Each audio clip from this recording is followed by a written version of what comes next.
You come from West Texas. What's up? Welcome to the job site. Today I'm going to be showing you how to put together a raised panel wainscoting unit, and we got one wall inside that we're going to be showing you. So let's go ahead and get started. I'll show you everything you're going to need.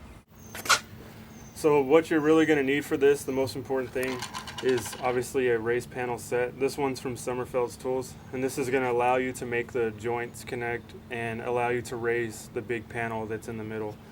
And what we're going to be using for this particular day and doing this wainscoting is these three over here, and we're not going to mess with those. These three over here are more for like drawers and cabinet when you're going to put an edge on a door or something.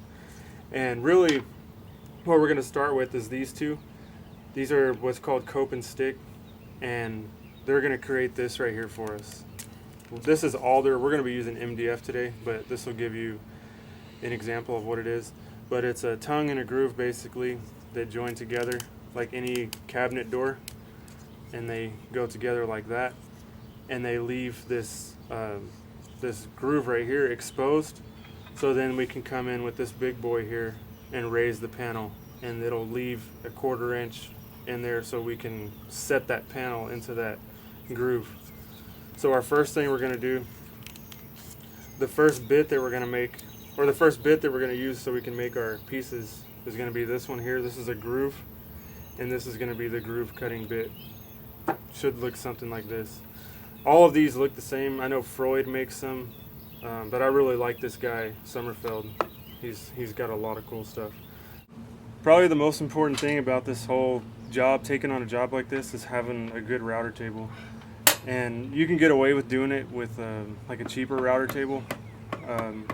But I wouldn't recommend it. I would definitely recommend something that's a little bit more bulkier, so you can slide your pieces across. We're working with 14-foot wall today, so we're going to need some leverage when pushing the pieces through here.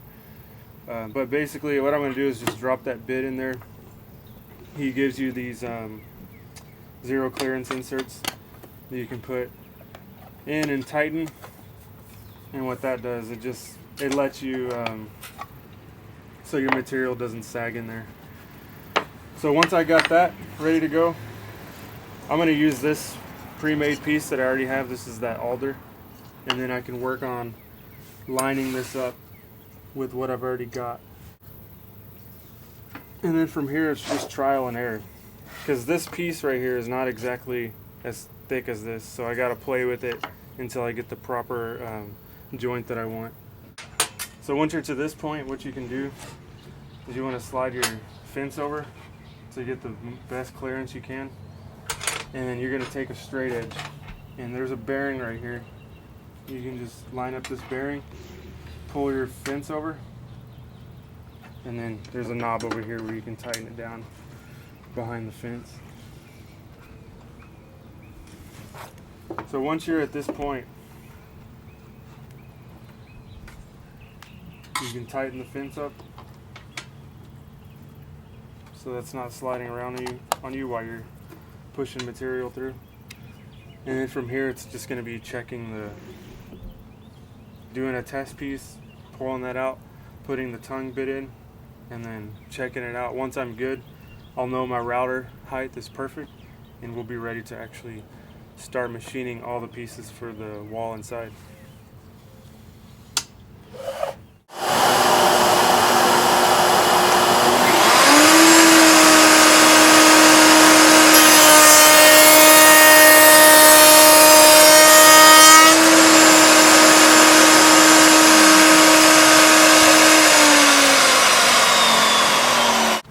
So we should be good to go with this if I did it right.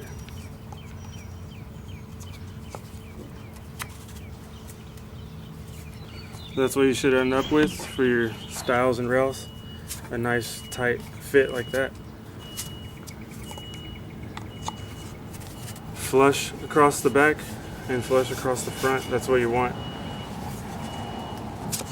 And we are good to go. I don't have to move my router height. I don't have to adjust that anymore.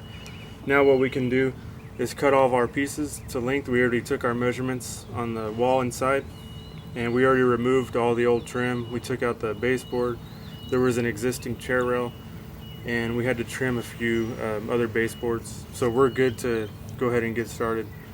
And we'll actually build this out here on this driveway, make sure we're good on everything, and then we'll take it in and rebuild it inside. So we'll get started on that.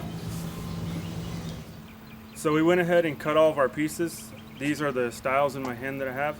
And on the floor here are the two rails. The bottom rail is the fatter one, and the top rail is the skinnier one. So just to give you an idea of what we're working with in this particular wall, I'll go ahead and lay these out. Each piece that I'm laying out, each one of these styles is going to get machined twice. It's going to get machined by the cope and stick set. It's going to get the groove bit and the tongue bit.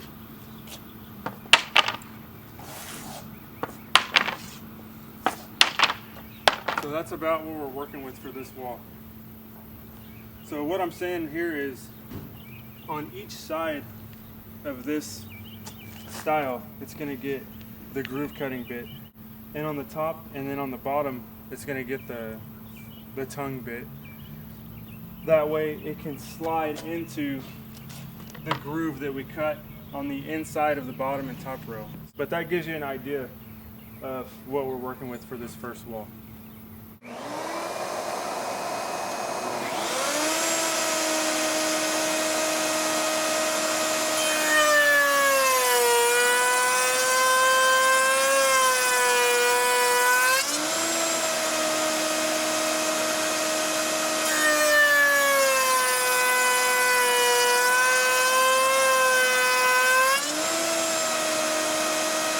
Each one of these styles, we're going to put a tongue here and a tongue here, so it can actually just set down into that rail, and then the top rail can just set right on top of it. So one down, and I got about 17 more to do, so I got some work to do. Alright, same exact scenario that I just showed you. This time I have all these, I got my groove on them. So these all have the groove in them, ready to accept the raised panel that's going to slide in there. And also my bottom rail and top rail have a groove on one side, and those will accept the tongues that I'm about to put on these, and the raised panel, the end of the raised panel, which really is like a tongue too. Once you have everything to this point, you are ready to change this bit out. And we're going to get the one that looks just like it, but it's reverse. I call it his brother, but it's the one that makes the tongues. So I'll go ahead and get this one out. And we're using MDF today, but if you were using like a poplar or something, the paint grade wood, or even like a stain grade red oak to do this, you definitely want at least, I would say, a 3.5 horsepower router. I mean, I think that's going to be your least right there. And that's what we have today. We have the Milwaukee 3.5 horsepower router. And with MDF, you can get away with like a 2.5. I use a rigid sometimes. They got a 2.5. But you want something with some power, especially if you're going to be using hardwood. And I like to be able to, the nature of the work that we do, I like to be able to have everything where I can just put it in my truck and then set it up like this at someone's house. So truly a shaper would be awesome, but there's no way we're going to be hauling one of those around. But yeah, this is the bit. Like I said earlier, we don't have to move it. It's already ready. I'll put the zero clearance insert in. And then what I like to use is a credit card. And then you roll it on that bearing and drag the fence over. Once you're rolling on the fence and the bearing, tighten it down and you're good to go.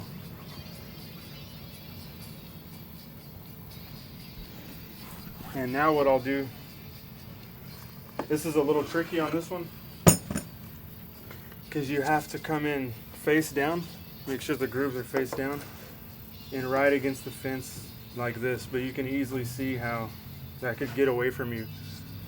So it's a good idea to get a sled right here in this groove I'll use my DeWalt table saw sled. It fits right in here, and it's got a miter gauge right in here, a miter gauge where I can adjust it to perfectly fit this fence, because this fence isn't exactly straight. It's just drug over to the bearing, but it works great. I love this system. So what I'll do is I'll get that miter gauge out, and I'll cut the first the tongues that go on the end of these stiles. Let me grab that miter gauge. So here's the miter gauge for my table saw, and I like to throw some lubricant in here because it's kind of dusty and it likes to stick. And this will slide right in here. And I'll move it around a little bit. Now this will act as a sled for me. When I come, I can adjust this to the angle. I'll just put it in here and let it kind of fall in its own place. As long as this is flush and I'm flush here, I'll tighten that down, and then I'll go ahead and start with the cut of this. And I'm gonna make one cut with this sacrificial piece, and then I'll check if it fits in the grooves of my other pieces. If it does, then I'll keep rolling.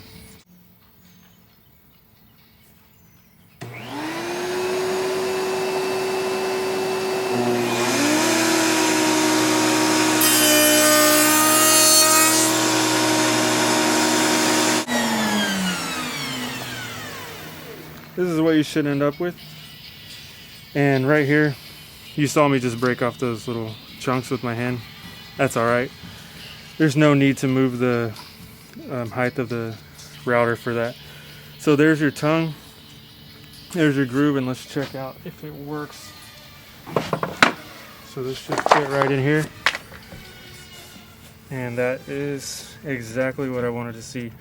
And you'll notice, looking at this, it creates its own 45. You don't have to do that. I know some people are wondering, like, how do you make that work out? The way that bit is set up, it cuts it for you. That was that little piece that I tore off. So you see that angle there and that angle there, they just fall in like that. And that, my friends, is the perfect joint for this stuff. So now that I've checked it, router bit height is perfect. We'll go ahead and machine all these pieces, and then we'll be able to dry fit them in here and make sure we're good to go. So here I am again, same scenario, same scene, but I've got the groove now, and I've got another step done, which you just saw me do, which was the tongues that go into the groove. So here's my bottom rail, here's my top rail, and I'm not going to be able to do this on camera because I need the cameraman to help me. He's not just a cameraman, he's a trim carpenter too. But I can give you an idea of how this is going to look. You've got one straight side, that's going to be for the edge. Most of these got two sides, but the parts that butt up to the wall, those are only going to get one side. And it drops right in there, right into the groove, like that. And then I'll use a spacer block, the space of the distance we have measured, and then I'll drop the next one in like that. And they should stay there by themselves because they're in their grooves. Now I'm going to take, this is another rail, but just to show you so I don't have to pick up that big piece. This rail is going to go, it's going to drop right into this groove like that. And this is just simulating that top rail, but it gives you an idea of what it's going to look like. That top rail is actually 5.5 versus this 3.5, so it's a bit taller. But we'll go on down the line once we get inside the house. But the next step before we go inside the house is we're going to measure inside all of these. We know that it's this measurement here, but one thing you want to keep in mind is that when you're using tongue and groove or this cope and stick stuff where you're going to be going into a groove, you always want to take that into account, how much you're going to be going into that groove. So even though this is the true distance that's going to work for us inside, I'm going to need to make these actually a 1/2 inch bigger so they can go into the groove, a 1/4 inch on each side. So with that, we'll go ahead and start with the raise. We'll start raising the panels with the big bit. So we're done with the 2 smaller bits, and I can go ahead and take this one out. And now we can bring out this. This is a raised panel bit. It's 3.5 inches in diameter is what the specs are on it, and it makes a big raised panel. And if you want to use larger wood that's thicker than 3/4, it has a back cutter here, so it'll actually drop into the groove that the other bits make. So I'll take this bit out, I'll put the big one in, and the big one you definitely want to slow down your RPMs when you're machining it, because it does take a lot of power to get that thing to cut through material. So with that, I'm going to take this out, and we'll be on to the last step of this process.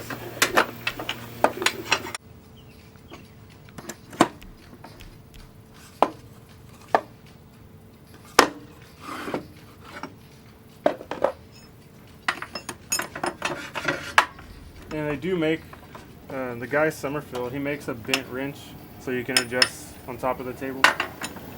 But I haven't got that yet. Need to get it. Good to go. This will be the last bit that we need. And then we're all set. We can do a test piece on here. Make sure that we're good to go. Make sure it fits into the grooves. And if it does, we know over there, based off our measurements, that we need to add that 1/2 inch like I was talking about. And we'll cut all of our big panels out of this ultralight MDF right here, and then we will be ready to run this bit and machine all of it. So let's get started.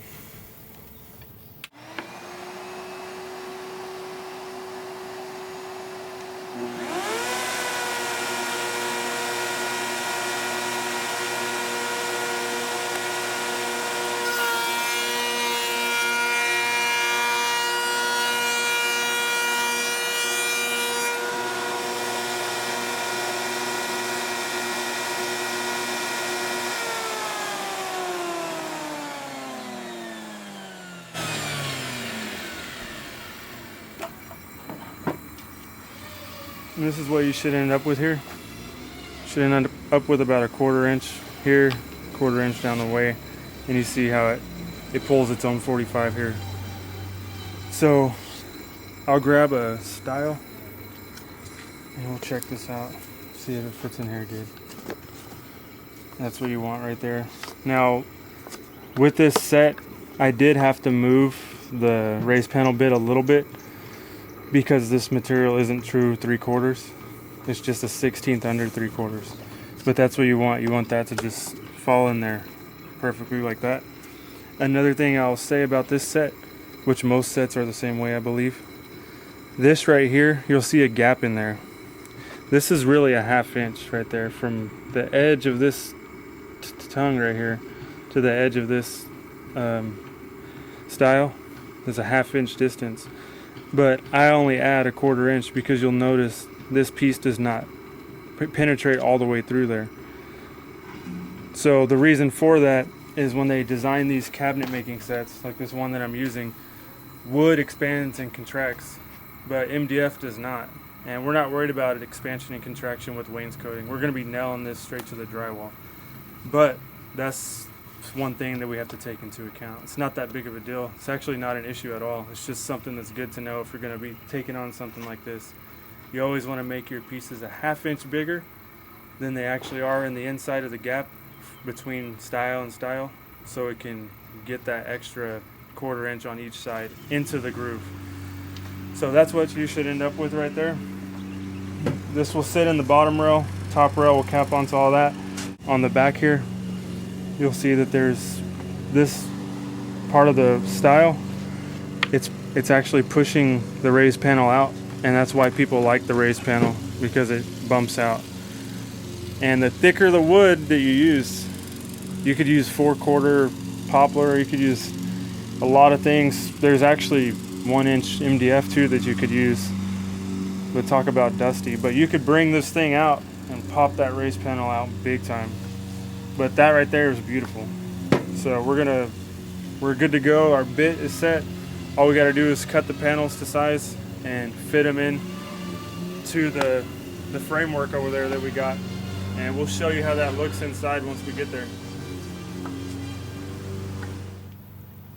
So we have our bit in here. We already checked the layout of the wall that we're doing, and everything's working out great. We got our measurements. We just cut our pieces. That's this stack right here, and now all we got to do is run them through the router, and it's going to raise the rough panel here that we have. So this is a 3/4 inch, same as our other stuff that we've been working on all day, but this is actually ultralight, so it's a lot lighter. Just to give you an idea, a typical 4x8 sheet of 3/4 inch MDF weighs 104 pounds, and this stuff weighs 67 pounds for the same thing. So that's about 40 pounds less, and it's a lot easier. It's more dense. It's a lot easier to run it through table saws, routers, and stuff like that. So here we go. We're gonna go ahead and get this first panel done.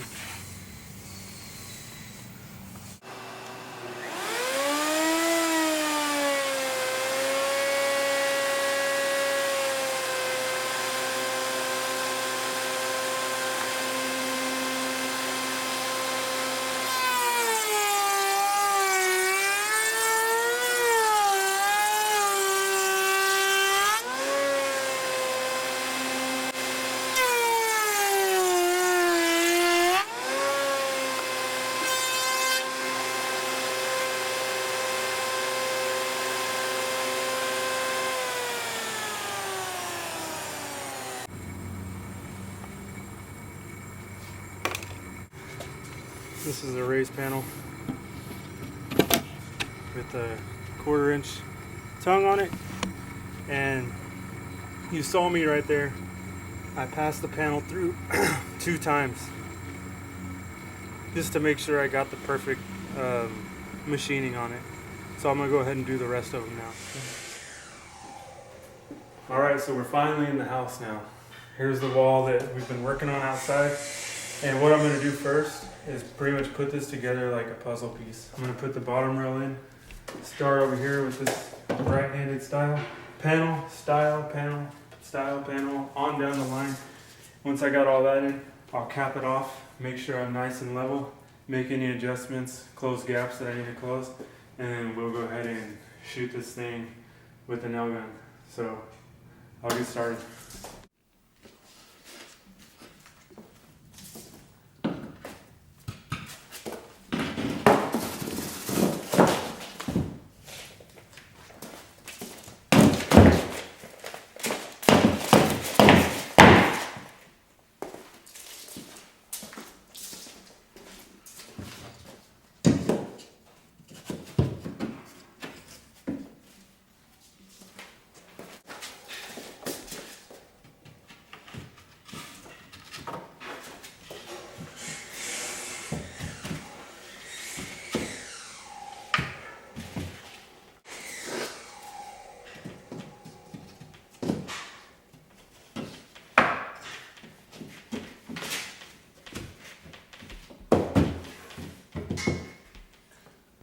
Problem already. No, I'm gonna cut that out.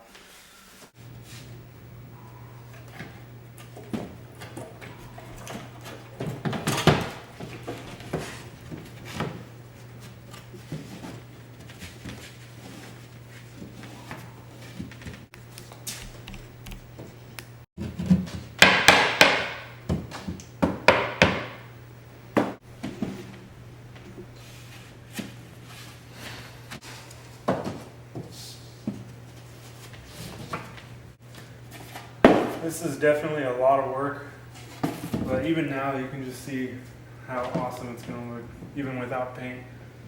So it's definitely worth it, in my opinion, to take the extra time to do it this way.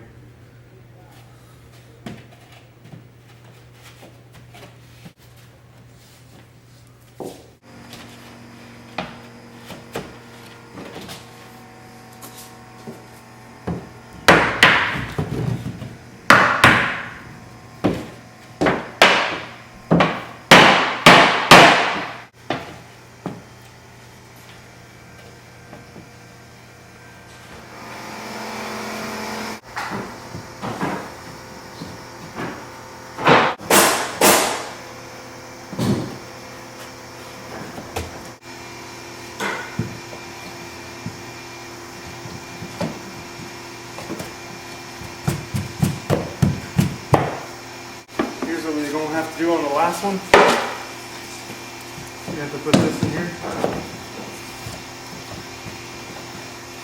and drop it in.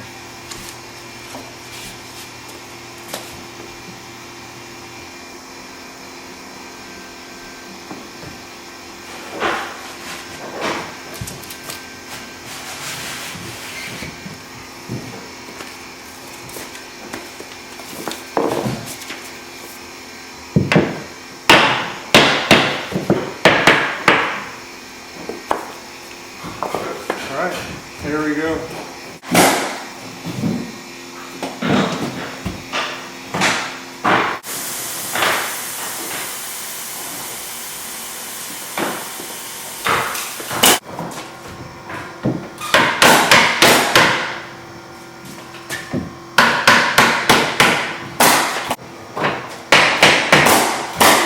I'm going to kind of just head it down a little bit because you'll see that it's like teeter-tottering. That's because all the panels probably aren't exactly straight up and down level. But if you just take a block and tap that top rail on, it'll eventually work itself in there. But yeah, that's it right there. All we got to do now is, well, you're not going to see this, but we're going to do this side. And we're going to go ahead and trim this out. But that's not going to be in this video. So hopefully you learned something from this video. As far as raised panel wainscoting goes, it's a little bit more technical than recessed, but it looks great. There's no question about it. So I'll catch y'all next time. Thanks.